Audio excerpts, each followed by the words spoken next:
Het belangrijkste nieuws van Curaçao in het Nederlands. Extra Journaal. Vers van de pers. Welkom bij Extra Journaal. Fijn dat u weer kijkt. We hebben het belangrijkste nieuws voor u op een rij gezet. En we beginnen met het bericht dat staatssecretaris Van Marem Curaçao bezoekt. Staatssecretaris Eddy Van Marem van Binnenlandse Zaken en Koninkrijksrelaties, die zal van 10 tot 15 augustus een werkbezoek aan Sint Maarten, Aruba en Curaçao brengen.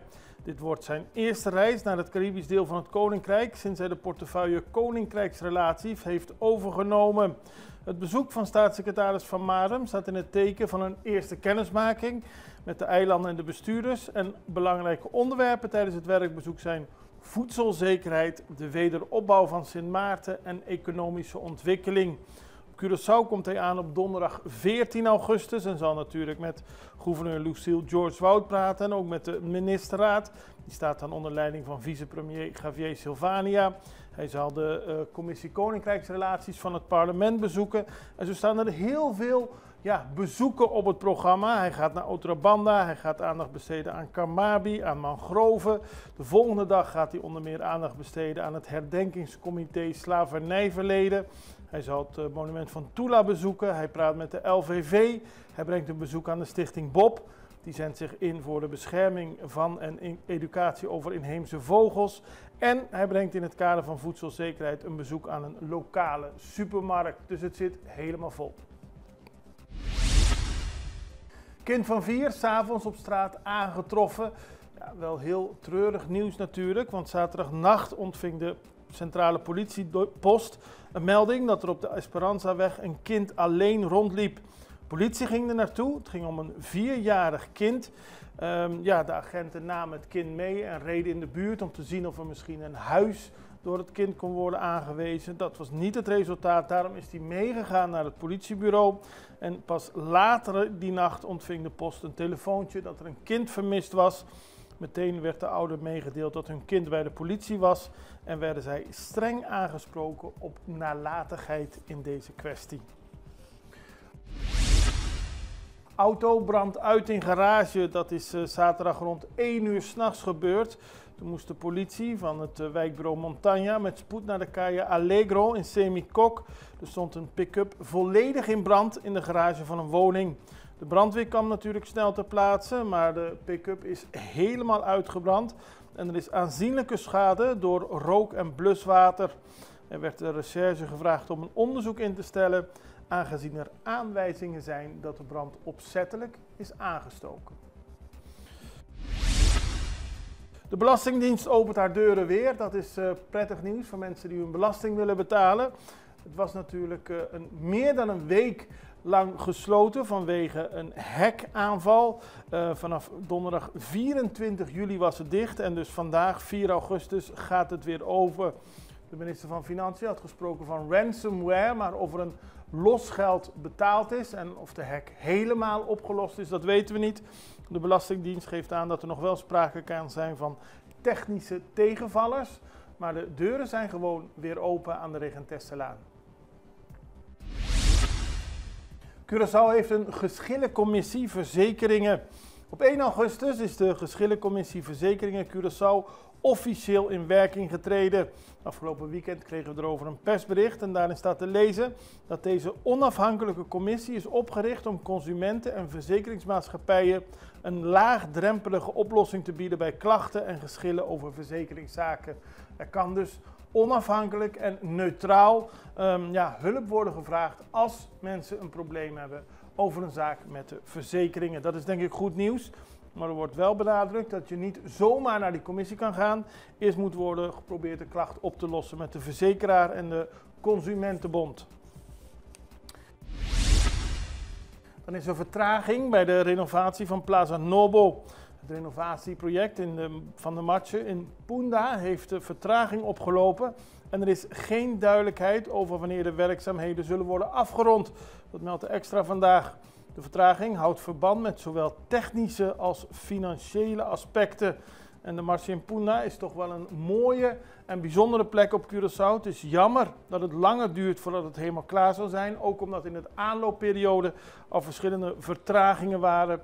Maar volgens de Extra wordt er inmiddels aan gewerkt. Er is een nieuwe directie en die hoopt dat er snel verder kan worden gewerkt aan de restauratie van Plaza Nobel. Dan zijn er grote problemen bij de voedselbank. Staat te lezen in de Extra vandaag, want er kunnen nog maar 100 pakketten per maand worden gegeven aan mensen die hulpbehoevend zijn, die het nodig hebben. En dat is eigenlijk niet genoeg. Er zouden meer moeten worden gegeven, maar daarvoor is geen geld. De voedselbank is afhankelijk van donaties. U weet nog wel, in de periode van COVID ging het echt om duizenden voedselpakketten per maand. Nu is dat dus teruggebracht naar 100, terwijl het niet zo lang geleden nog 350 was. En dat heeft puur met geld te maken.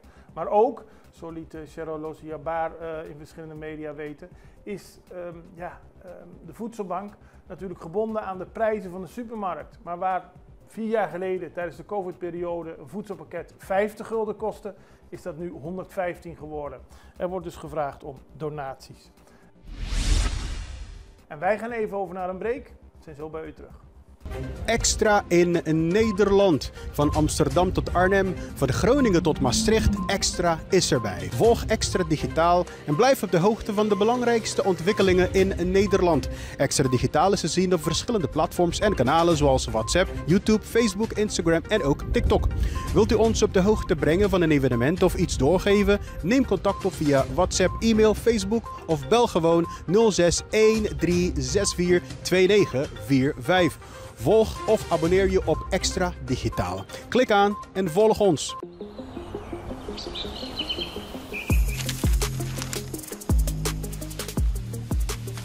Welkom op Curaçao, een van de mooiste eilanden in de Caribiën, een ware parel. En het is een eiland waar je van heel veel zaken kunt genieten. Van de natuur, van de zee, van het eten, van de mensen en zoveel meer.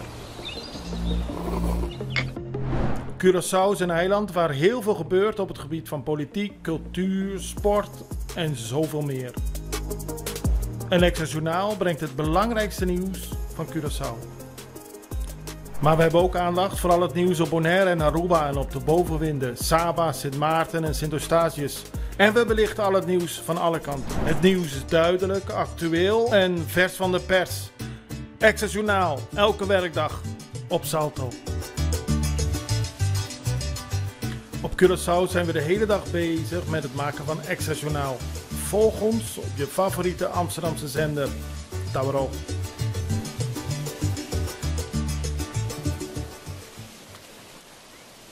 We beginnen met treurig nieuws, want journalist Julius Coco is afgelopen weekend overleden. Hij is 53 jaar oud geworden en hij was een geliefde journalist. Die begon bij Vigilante en later werkte voor Radio Mas. Hij was zeer maatschappelijk betrokken, sociaal betrokken. Zoals gezegd een geliefde journalist die veel aandacht besteedde aan sport en farandula. Maar hij was bijvoorbeeld ook sociaal bewogen en 10 jaar geleden organiseerde hij een manifestatie tegen religieus geweld in verschillende landen, waaronder Nigeria. Hij deed 4 jaar geleden als lijsttrekker mee aan de voorverkiezingen van het Partido Bienestar Curaçao, maar kwam niet door die voorverkiezingen. Maar dat geeft wel aan dat hij op heel veel terreinen bezig was om Curaçao een betere plek te maken. Sterkte voor zijn familie. Bonaire neemt afscheid van studenten. Ja, Curaçao hebben we niet zo lang geleden de beurt Salem gehad. Gisteren was het de beurt aan Bonaire. Ouders, familie en vrienden hebben op de luchthaven afscheid genomen van een nieuwe lichting studenten die in Nederland met een studie gaat beginnen. Het was een emotioneel moment, dat kunt u begrijpen. En de vlucht ging met de Correndenvlucht. En ze zijn inmiddels aangeland, goed op Schiphol. U ziet het op de foto's. Ze zijn daar aangekomen, worden begeleid en gaan naar hun verschillende studentensteden. Na een korte toespraak en een groepsfoto nam de groep afscheid en begaf zich naar de vertrekhal. En dat was natuurlijk in Bonaire. Op Schiphol kwamen ze aan met ook veel emoties. En vandaar zijn ze vertrokken naar de studentensteden. En dat wordt allemaal georganiseerd door Turangulu, de organisatie die de studenten begeleidt. 2 auto-ongelukken op Curaçao afgelopen weekend. Eentje vond plaats op de Camina Rignald Recordina, waarbij een voertuig tegen een tuinmuur botste en in een afdaling terecht kwam. Bij aankomst troffen de agenten de bestuurder aan die bij het ongeluk betrokken was. Hij zei dat hij om een botsing te voorkomen naar rechts toe ging. Hij werkte uit en kwam tegen een tuinmuur tot stand. Er kwam onder meer een watermeter die gerepareerd moest worden omdat die gebroken was door de breuk met de auto, de botsing met de auto. En er was ook een ongeluk bij Cascoraweg. Daarbij reed een bestuurder van een Chevrolet Spark tegen een andere auto aan. En de man met een Latijns uiterlijk stapte daarna uit de auto en zette het op een rennen. Hij werd niet meer teruggevonden. De brandweer werd ter plaatse geroepen vanwege de grote hoeveelheid olie die op de weg was achtergebleven.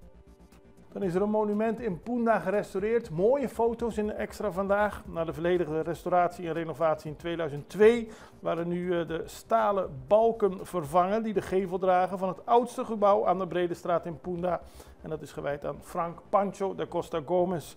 Het is een mooi werk geweest en om te zien, nu is te zien hoe het statige monument er weer heel goed uitziet in de Bredestraat. En er is een mooi en nauwkeurig restauratieproces aan vooraf gegaan.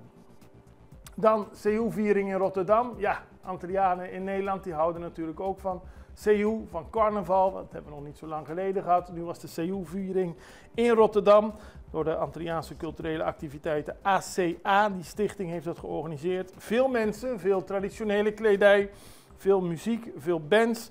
En natuurlijk veel gezelligheid met kraampjes, met eten, drankjes en allerlei producten. Allemaal bij de Afrikanerplein in Rotterdam. En het zag er mooi uit. Dan gaan we tenslotte nog naar internationaal nieuws. Want aanhangers van Bolsonaro in Brazilië zijn de straat opgegaan om president Trump te danken. Duizenden aanhangers van de Braziliaanse ex-president Jair Bolsonaro gingen zondag de straat op om hun steun te betuigen aan de campagne van Trump, want die legt druk op Brazilië, druk op het rechtssysteem. Ze hebben onder meer en hogere tarieven ingesteld, omdat Amerika het niet eens is met de uitspraak tegen Bolsonaro. Hij kon zelf niet deelnemen aan de demonstratie, omdat hij van de rechter huisarrest heeft gekregen in de weekenden en in de avonden. En hij mag geen sociale media gebruiken. Hij wordt er namelijk van beschuldigd een samenzwering te hebben opgezet. Ondanks zijn verkiezingsnederlaag wilde hij aan de macht blijven. Dat heet een staatsgreep. En daarom is hij veroordeeld. Maar volgens Trump is dat een heksenjacht. En daarom heeft hij invoertarieven tot 50% op verschillende Braziliaanse producten gezet. Demonstranten van Bolsonaro zijn het daarmee eens. Die vinden dat er moet worden uitgekeken dat Brazilië een linkse staat wordt. De regering, onder leiding van president Lula, vindt het buiten proportie dat Amerika zich bemoeit met de rechterlijke macht in Brazilië en is het ook niet eens met de tarieven. In ieder geval, er waren duizenden mensen aan het demonstreren in verschillende steden in Brazilië. Die blijven achter Bolsonaro staan en daarmee ook hebben ze president Trump bedankt. We houden het allemaal voor u in de gaten, want er is veel gaande in de wereld. En dat doen we met veel plezier. Morgen zijn we er weer met Extra Journaal en ik hoop u ook het allerbeste. Tot ziens. Dag.